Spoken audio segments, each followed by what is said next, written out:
Hello and welcome to the debate. I'm your host Sana Maqbool. In today's show, we will be taking a look at what has been going on in Indian illegally occupied Jammu and Kashmir for a very long time now. We understand that the scale of human rights violations and atrocities that have occurred in the past have increasingly intensified, and the situation in Indian illegally occupied Jammu and Kashmir is not closer to its resolve. The Kashmiris have been aspiring towards their right to self-determination for so many decades now. There have been protests all over, and the issue has been highlighted on various international fora, including the United Nations as well, which of course has already provided its Security Council resolutions as well on the matter. However, the issue still remains unresolved, and we see that the plight of Kashmiris keeps on increasing, their suffering keeps on increasing, and India, on the other hand, has been taking a lot of steps within the occupied valley and elsewhere as well to diminish the voices of the Kashmiris there.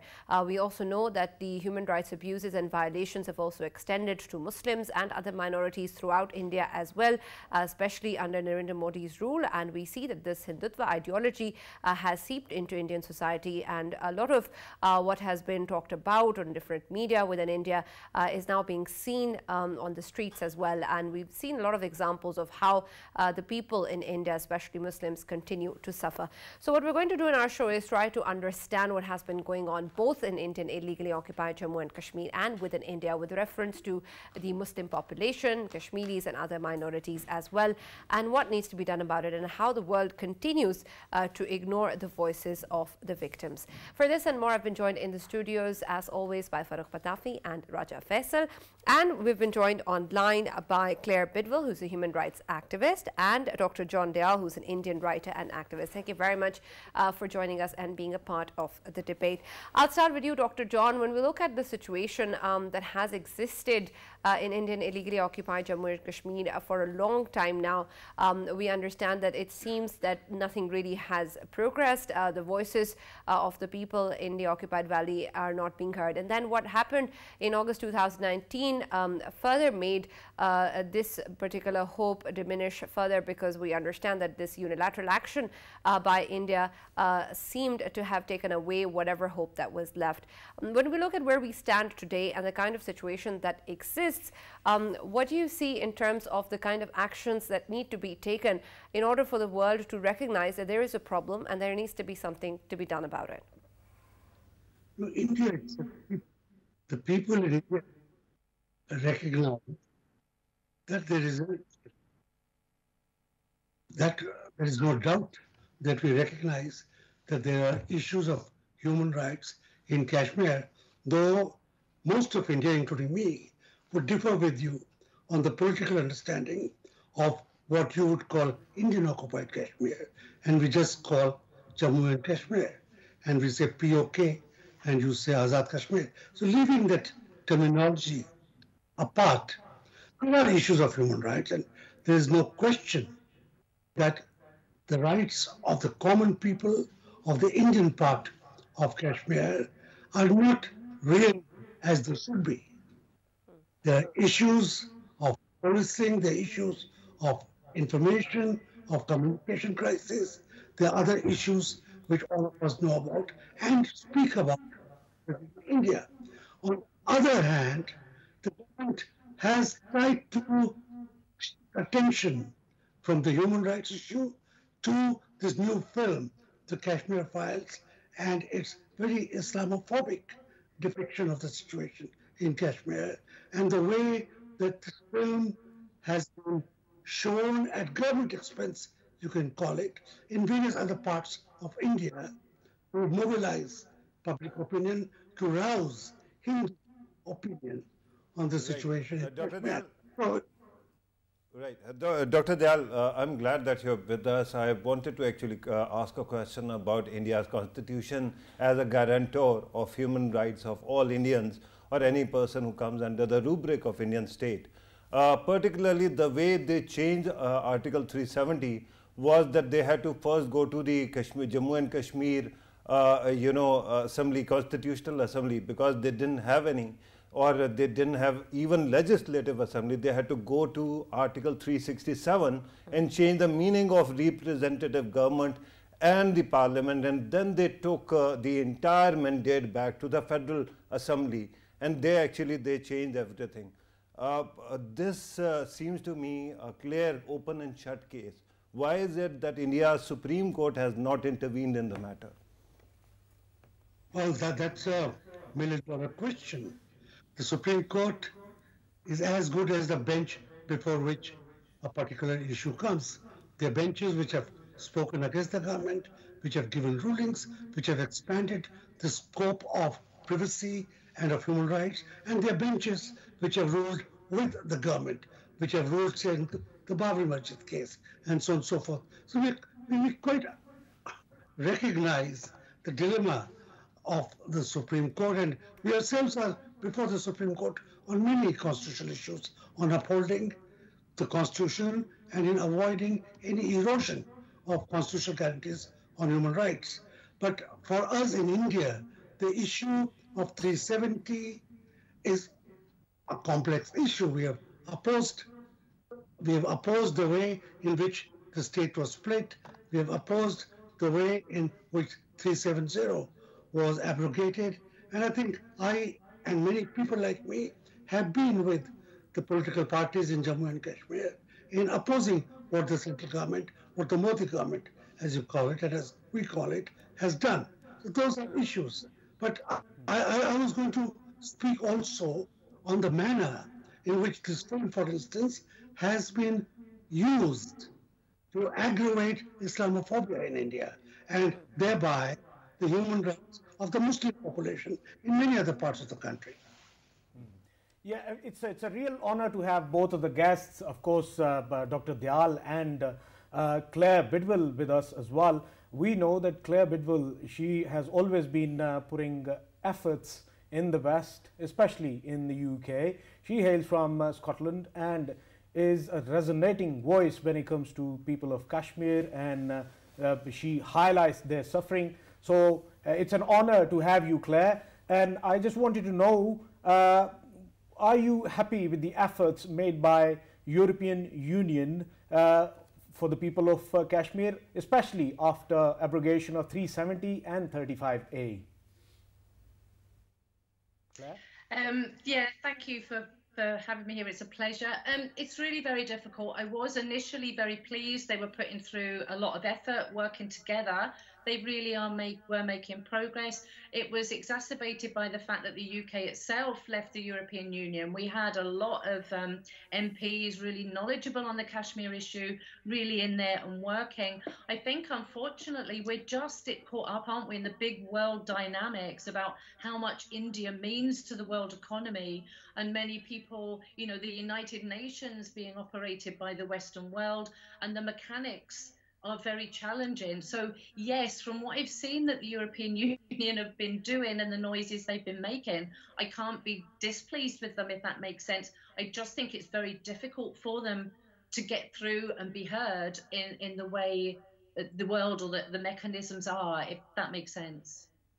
Right, and it does, but at the end of the day, when we look at what has happened, what has been happening for a while now in Indian illegally occupied Jammu and Kashmir, and now elsewhere also in India with the Muslim minorities and other minorities as well, it seems that perhaps the kind of action that is required is more urgent, and perhaps that the measures that we need from in the international community is more than just statements, because of course these are real people who are suffering, and they have been doing so for many decades.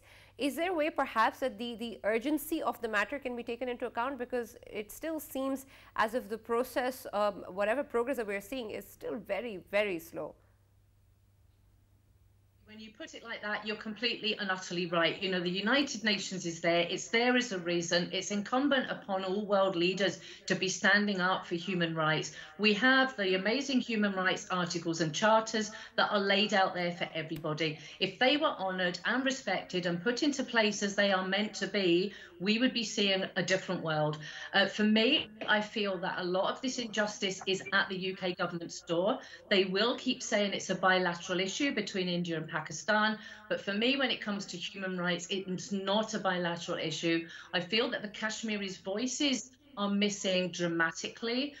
There is the big urgency, but as I say, the challenge that we have is India's economic power, and that's a challenge for us as a world and for world leaders and for people. And I think that is my work, where I see it, is to raise the people, because we then need to, the people's voice can put pressure on our government. We can urge them to go to United Nations. You know, we can urge for dialogue between India and for Pakistan and to take that further. You are entirely right. This is a matter of urgency. It really is. And it's very frustrating when we see what's happening, I would say, at the world leader, international level. That's where we are having a challenge to meet through.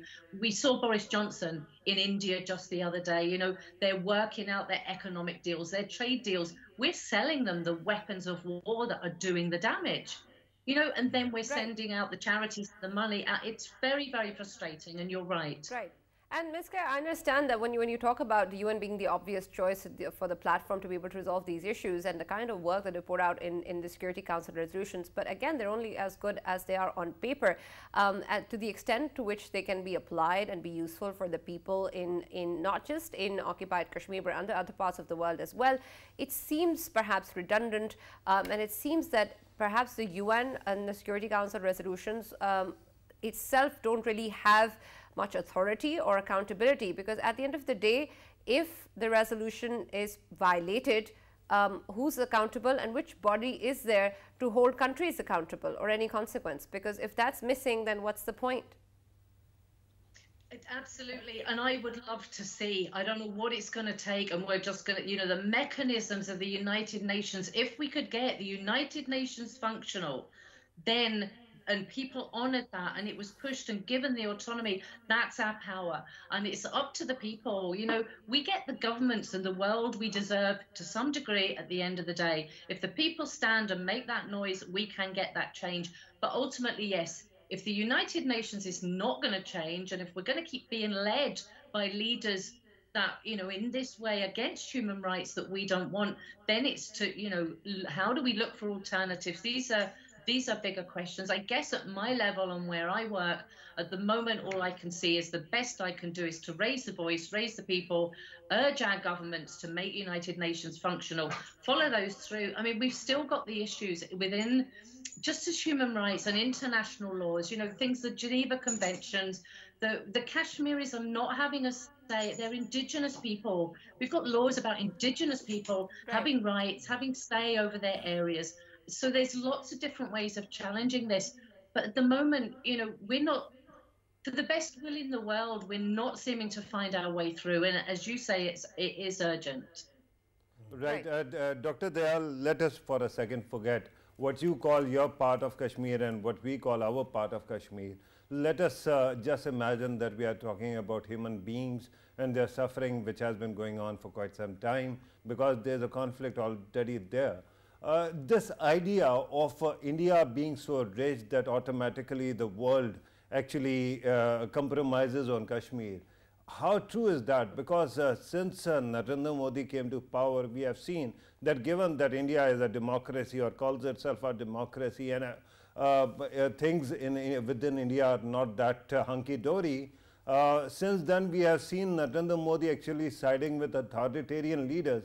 For example, ab ki baar Trump Sarkar, such kind of ideas being floated or campaigns being floated. Do you think that the current government in India wants international order to break down as well, so that their own changes in democracy or so-called democracy are not noticed at all?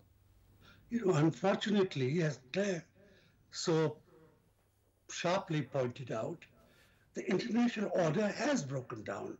The United Nations has proved itself absolutely impotent, whether it's in Europe or Africa or West Asia or South Asia for that matter, in safeguarding human rights, in assuring peace, in assuring that no country uses military power to annex any other country or to foment troubles or terrorism in another country. So the failure of the United Nations is in fact a failure of the Security Council of the 5 major powers, including the United States, which funds largely and has, how should I put it, the United Nations under its thumb. So there's no doubt of that. And these big powers whether it's Germany, France, England, and the US, are India's major trading powers in weaponry, as indeed they're trading powers of Pakistan and many other countries. And therefore, they have painted themselves into a corner. India is coming up for its human rights review this year under the Universal Periodic Review in Geneva. This is an occasion for we in India to hold our government responsible for human rights, and not just in the Valley of Kashmir or the state of Jammu and Kashmir, but all over India, where human rights are being crushed, where the bulldozer has become an instrument of state power. It has become a symbol. And that's a struggle that we are waging in India for ourselves. Claire, if we look at the current incidents, very recently, of course, there was lots going on in India against the minorities, be it Sikhs, be it Muslims, be it Christians, Dalits. Everyone, every single minority was facing brutalities at the hands of tyrant Indian security forces.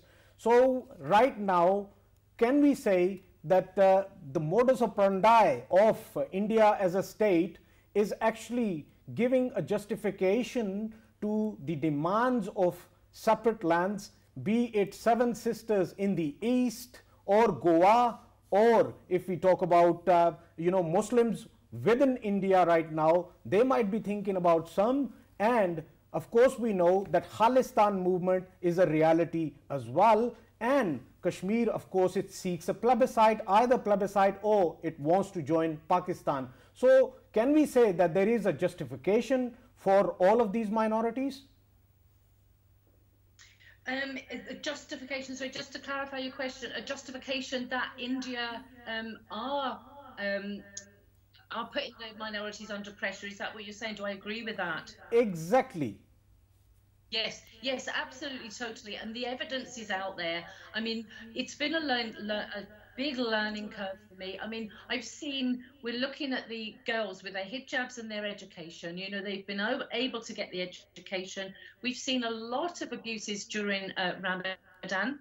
We've seen lynchings of all sorts, as you say, with the Sikhs. There is evidence galore. We've seen it. It's in our face. And then, because of the sad thing, what we're seeing, particularly in Kashmir, is the newspapers, the journalists, the human rights activists, now academics, people that want to come on Facebook and share the news. Everybody is being clamped down and silenced with that, and it's like when they want something to hide. I do think that there is an extreme Hindutva agenda on here, which is not taken into account. It's like a supremacy. That's what I've seen. And again, that when we look at the Kashmir files, the big role, I feel as though it's to justify what they're doing in Kashmir, and the old adage, what about the pandits? But yes, I think it's infiltrating everywhere. But if I may put in a caveat, I think the struggles of human rights in India do not envisage, although as you mentioned, they do not envisage a breaking up of the union. We have to defeat this government, we have to restore democracy, but that does not mean that the India we know and we have loved for these 75 years, the India that Jawaharlal Nehru and Gandhi fought for and died, that should break up. So my position here may possibly be very different from yours, in that I want an India which has no Islamophobia. I want an India which is not a Hindu majoritarian state. But I want an India that is united with the Northeast, Punjab, the South India, where I come from. All of them constitute the whole that we fought for from the British and won. India is not a theological state. India is not a religious state. India is not a Hindu Pakistan or a Hindu Saudi Arabia. It is a secular state where I, as a Catholic Christian, have as much right and a stake as anybody else. And that is the India that we want to constitutionally guaranteed. Sir, that's true. Allow me to actually go to Ms. Bidwell. Ma'am, since you were talking about, how things are changing in India, I actually wanted to bring your attention back to, Indian occupied Kashmir and ask you about the way human rights violations continue. As a journalist, and I've been a journalist who has covered many conflicts, And every time we used to cover conflicts, we were told that pictures actually speak louder than words. And repeatedly we have seen pictures of girls being wounded or blinded by pellet guns. We saw also various pictures like a child actually sitting atop the dead body of his grandfather. And these pictures, I thought, will actually shake the conscience of the entire world. But help me understand the anatomy of this mindset, which willingly or consciously ignores such vehement human rights violations going on in a part of Kashmir. Oh, that is such a good question. Sometimes I despair. I mean, there's two sides of it. Certainly the news is not in our mainstream media in the way that we would hope. So not everybody is seeing it. For me, for example, my heart goes out for it and I'm doing that work. One of my strongest images from the time is the woman who held her dead child baby in her arms. It had been caught across the line of control and she's looking up at the heavens with the pain in her eyes. People in Western society, we're not seeing it enough in our media. And like I say, a lot of people, they know the name Kashmir and Kashmir rugs, but it's not being shown to them, therefore the importance of raising the awareness. However, there is also the other side where people believe they can't do anything about it. They think they're too small to make a difference. They are so busy getting on in their lives, indoctrinated in their lives, being shown, with very much a celebrity culture. And how we get through to everybody is a challenge for us all. It's so frustrating. And that's a very good point.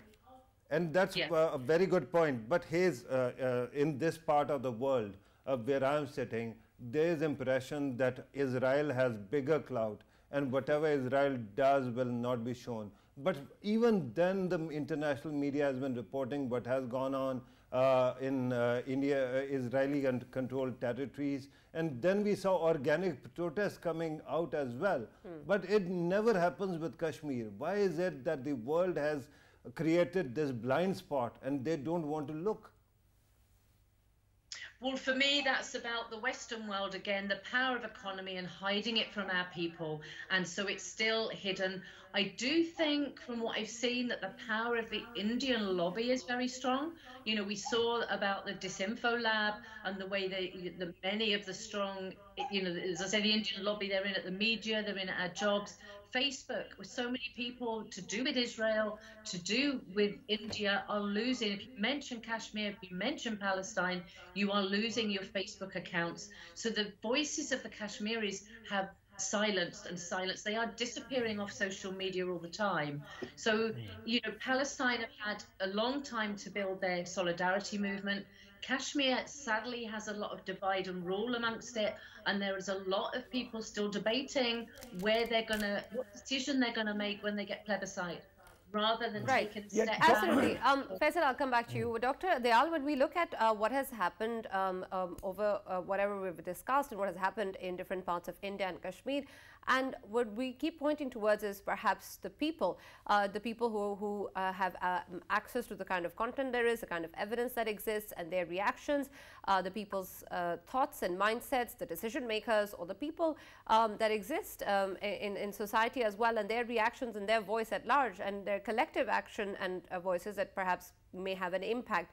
But again, when we look within India, a lot of what has been coming in or trickling down from the state institutions or the government officers or bodies, even Narendra Modi himself, is now part of how people think and act in their daily lives as well. And that is affecting the way that perhaps the entire issue is evolving within India as well. So it's not just a matter of certain people, perhaps. It's also how in the future, whether or not we would be able to see any change in what India is or what the people think and how we're going to pursue this. So when we look at the way the issues are talked about on different platforms, maybe that is something that is outdated now in terms of the kind of threat we actually are facing from the way people think. And that is perhaps not being fought at the level that it should be. And very quickly, sir, let me also actually go back to the point that you made earlier, that Kashmir and its images are used to whip up Islamophobia within India as well. Now, this is an indictment not merely of Modi regime, but it is an indictment of 76 years of India's independence, because this has been going on for quite some time. Can you, do you think that India can account for how it covered Kashmir during past 72, 73, 74 years, sir? My dear sir, what I've been trying to say in the last half an hour or so, or more, in the chances that have been given me, is to tell you that there is a very large, very powerful opposition to the failure of instruments of state, including the courts, including the police, as well as the Hindutva or Hindu majoritarian politics that is waging. Please understand that the opposition of it is coming from within India. It is my friends who are before the Supreme Court with writs. It's my colleagues and friends who are facing bulldozers. It is people like us who are speaking on all sorts of programs. It takes a certain amount of courage to speak on Pakistan TV when you have to speak on the situation in India. It is I and my colleagues and my friends who have submitted the situation in India before the United Nations Human Rights Council in the UPR process, which has been taken up this year next. So you can understand that why a very large section of people are following Mr. Modi and Hindutva. A powerful, perhaps smaller, is opposing them. And with time and work with the people, we are hoping that our point of view will be seen by the larger majority who will reject Hindutva. Mr. Modi won by a third of all the votes that were polled or that were there in the country. And we are hoping that there will be a way where we can persuade the rest of the country to see Mr. Modi and the government and the political forces of Hindutva for what they are.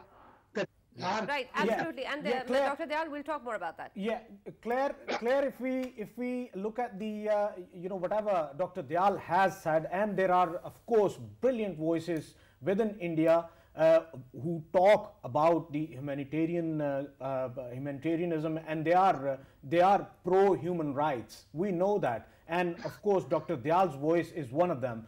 But if we check the ground realities of today, I would just give one of such example. Indian Army, that happens to be one of the most important institution of India. What is happening in Indian Army today, that it is extremely getting saffronized. The very recent example is that the Chief of the Army Staff is Manoj Pandey. He's been appointed as Chief of the Army Staff, and now the international media is reporting about him that he had links within the Hindutva ideology, within RSS, Rashtriya Swayamsevak Sangh, which is being considered as the force behind BJP, because BJP seeks the support, the vote support from RSS. And now when we are seeing him becoming Chief of the Army Staff, and we know that after the abrogation of 370 and 35A, India increased its forces within Kashmir. So shouldn't the world be more cautious about whatever is happening with Indian Army and the other institutions of India, because they're extremely getting saffronized? Well, they should certainly be aware of that situation. Sorry, was that question aimed at me? Yeah. Yes, it was. Yeah, I should definitely, absolutely.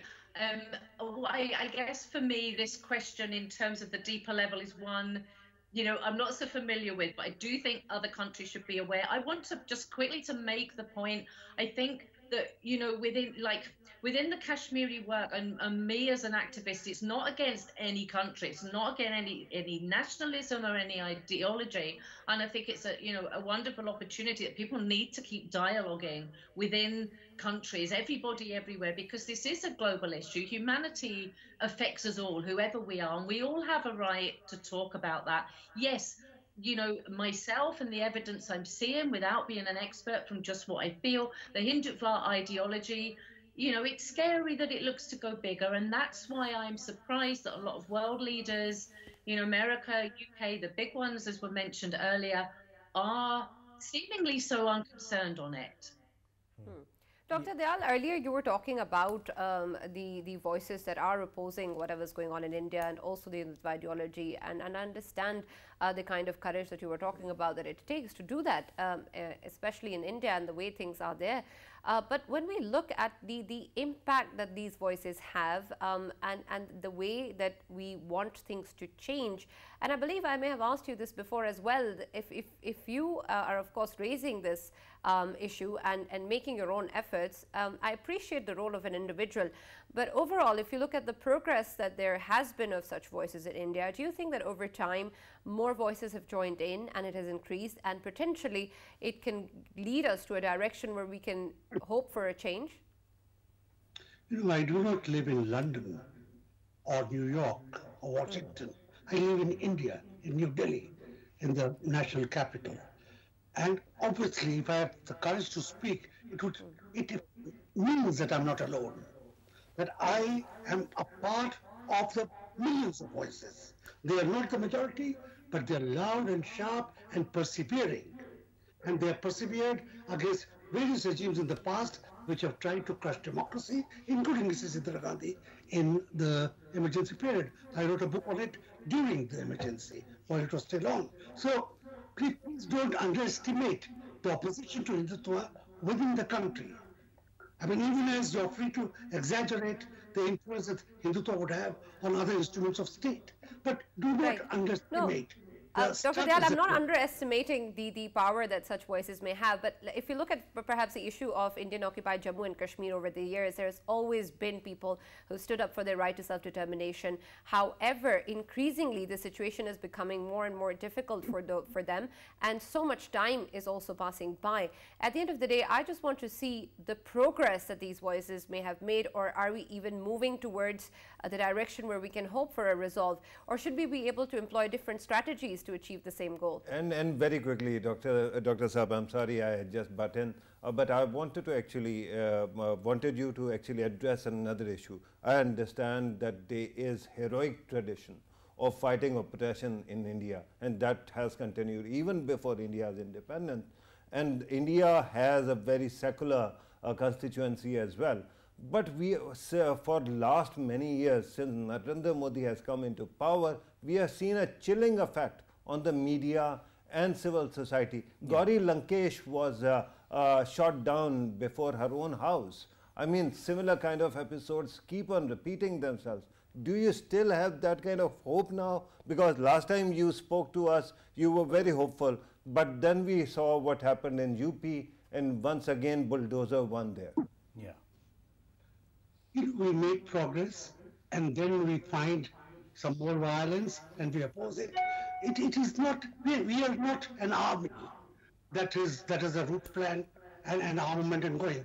We are a civil society with a strong belief in the rule of law, in constitutional methods, in parliament, and we want to strengthen these influence. We also look to international organizations, to the United Nations, to the religious freedom institutions of England, of European Union, and of America, who are really, in a way, betrayed us because they just to be able to send a few more jets or a few more bombs to India. So international support for the Indian human rights movement is zilch, is zero, is non-existent. We are waging our own struggle for our own existence and for the existence of the country that we love. Please recognize that. It can support it, but it is not for us to.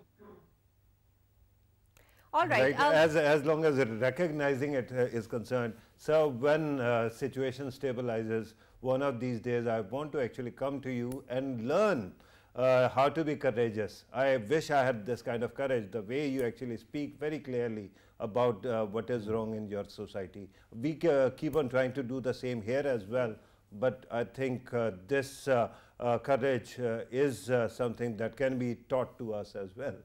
Right, Ms. Claire, when we look at what is going on and what we're talking about, it seems to me that the game that perhaps is being played, in terms of the people who are raising voices against what's happening, or the people who are suffering, seems to be following the rules of the game. But then we have India, who refuses to play by the rules, also declares victory, and there's still no accountability or action against it.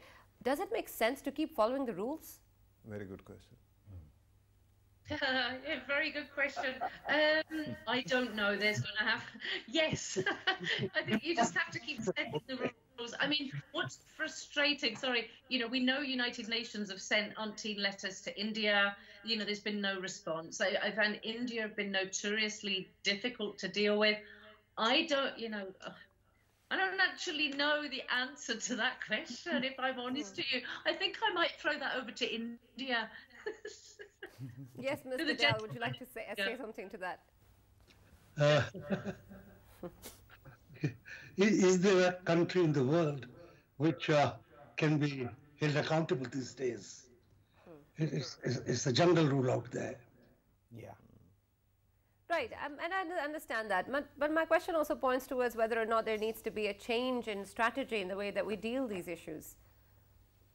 Even if I understood your question, I would not be able to answer it. Right. May I just chip Give it a shot? Sure. little bit? Yeah. You know, we are talking about India. India is popular. India is famous for Gandhi and his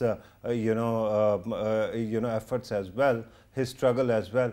One of his favorite poems that was Mask of Anarchy. And if you read that poem by Shelley, you will know that the idea is to keep on standing your ground. If you keep on doing it, and the whole poem is about how the oppressor will come, he will attack you, will try to undermine you. If you keep on taking it non-violently, eventually you will prevail and the oppressor will have to actually withdraw. So I think that it is very important for people to stand for certain values or certain ideas, and I think it is great, heartening to see that there are people who are standing with those values. Yeah. Absolutely. Claire, if we look at Great Britain, of course, it had a lot to do with subcontinent, with the region of subcontinent. Of course, it is important, it's always important to have a voice from there, from within the government as well. Do you think that government of Britain is playing its role to par, or it needs to do more? Oh, it totally needs to do more. I mean, it's ignoring the actual government in charge. They care more about the economy, and they will just keep pushing through to that. So they are not doing nearly enough, no. When it comes to then our government, you know, the hopes are for the future. We've seen in our opposition party at the moment, they've changed tack on how they view the Kashmir issue. And again, it's seen as a bilateral issue. So no, we are working at our levels as best we can in our country to, I guess, lobby for the fact that this is not a bilateral issue. This is a human rights issue. You know, it goes back to our doorstep. Lots of work is being done to encourage our government to do more. And I think you're absolutely right. I think we have to stand firm. We have to keep going. But I think what might happen is somewhere along the path, you know, as people, we learn, we see maybe there's an opportunity. And I just keep believing that one day we will see the cracks. And if we all keep doing what we're doing, you know, we'll be ready. But at the moment, the United Kingdom government, they need to do much more on many levels. Right. Dr. Dayal, as you must be aware, there is a lot of the issues and the violations that have been happening in Kashmir and other parts of India is something that Pakistan has always highlighted and spoken about. And there are efforts, of course, by people like you as well to make sure that these issues are highlighted. Is there perhaps some sort of mobilization of resources or platforms or actions that you think can still be done and haven't really been done by people at large who want to be able to talk about these issues and bring them in the light? Do you think Pakistan can do more in this regard? Do you think that there are different bodies or people at the individual level that can do more? Can we run more social media campaigns, for example, to make sure that this is not something that goes in the background and is more active, and we use voices of international influencers perhaps Is there something that you would still see, would want to see happening? Especially social media, because now Elon Musk is going to take over Twitter, and we don't know what exactly becomes of that. Please go ahead, sir. Alas, India and Pakistan are two neighbors where anything that one does will be seen by the other as enemy action and would undo whatever good intentions they may have been. But as I was saying earlier, and let me say it once again, there are many, many, many organizations, good peace-loving people who go to Kashmir, who assess the situation, who talk to the people, and who report on it to the rest of the country.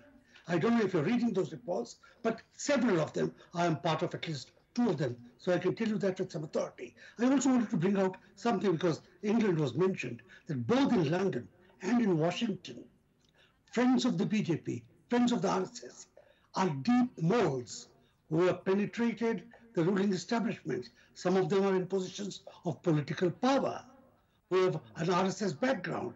And the lobbies that Claire spoke of are very powerful in Washington and all of the 50 states of the United Nations. The HAF, the Hindu-American Foundation, for instance, is a very, very powerful organization, and it's equivalent in the United Kingdom. And they have challenged the United Kingdom government when it wanted to bring caste as an issue, for instance, and on issues of textbooks and so on and so forth. You can understand how powerful the Indian diaspora's Hindutva groups are. And that is something that could be contained there if you wish. But back in my country, the one thing that you can really do is to recognize that there is opposition to Hindutva, that they do not have a wide open field without opposition. They're powerful, they're huge, and they're succeeding at the moment. But there were 2 at one time, and now they're powerful. The Congress is powerful, and it is now so weak. These are cyclical things, and I can't say that Hindutva is something like the Third Reich for 1,000 years. It cannot be. Yeah, Dr. Dayal, earlier you were talking about obviously world having economic endeavors with today's India, and because India is a huge market, that's why all of these issues are unaddressed.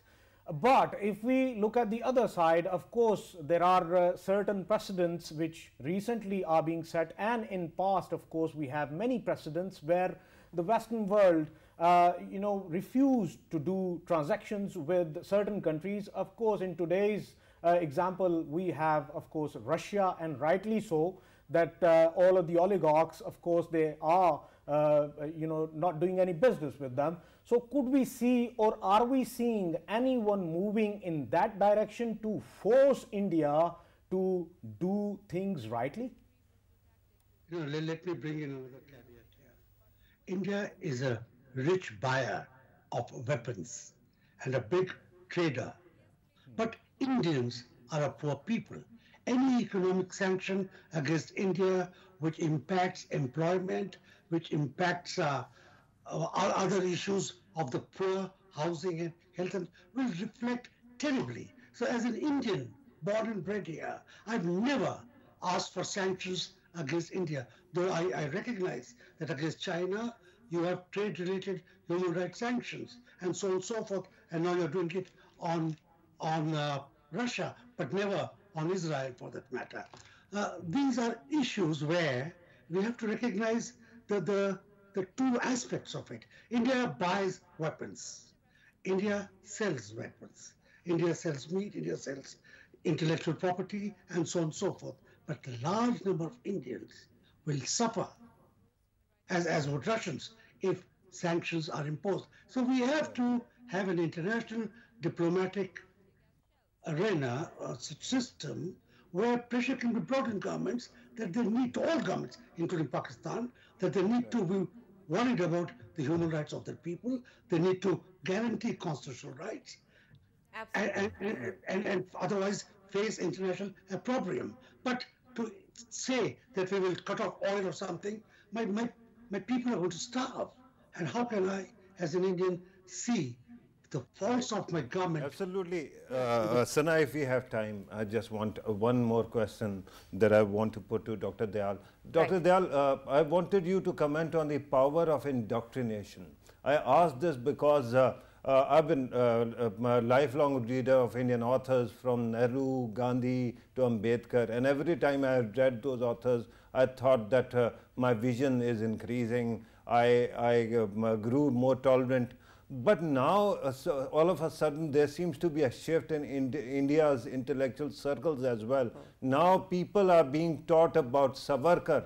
They are being taught about RSS's history. And then all of a sudden, you have so many channels that have been clubbed together by certain billionaires who perhaps support the idea of Hindutva. And this goes on for generations. Don't you think that within a generation, everything will change and India will lose its, secular credentials? Indoctrination and the subversion of the intellect and the intellectual community is a worry that should really worry all countries. India, Pakistan, Russia, England, everybody else. I can't say Boris Johnson, his intellect totally permeating the United Kingdom, that good country will be totally ruined. The RSS is trying desperately to suborn the Indian intellect. You're quite right. The new education policy and all these other tricks are bringing in Hindutva elements into education, into trying to indoctrinate. But please do understand, all of South India, Tamil Nadu, Kerala, the two Telugu states, and even Karnataka with all its idiocies, they are not, they're not swayed. The Northeast is not swayed. Bihar is not swayed, and Bihar is a pro-BJP government. So it's only a very small segment which is allowing its mind to be overwhelmed by Mr. Modi's ideology. Their other minds are questioning, they're challenging, they're asking why it is happening. And that gives us a lot of hope. Thank you very much, Dr. John Dayal, for joining us, and Ms. Claire Bidwell for being a part of the debate and talking to us at length at what needs to be done in India, talking about indoctrination and, of course, the kind of things that people believe and how we're able to counter that. Reminds me of a poem by Sarah Kay as well, where she talks about saving the boy who's running away from a burnt house and also the boy who actually lit the fire in the first place. And that's important for the newer generation that's coming up as well, and to be able to allow people to be able to think more openly and more critically, and perhaps voices like Mr. John Dayal and Claire Bidwell are doing just that, and we hope more of them prevail in India. That's all that we have from the debate. See you later.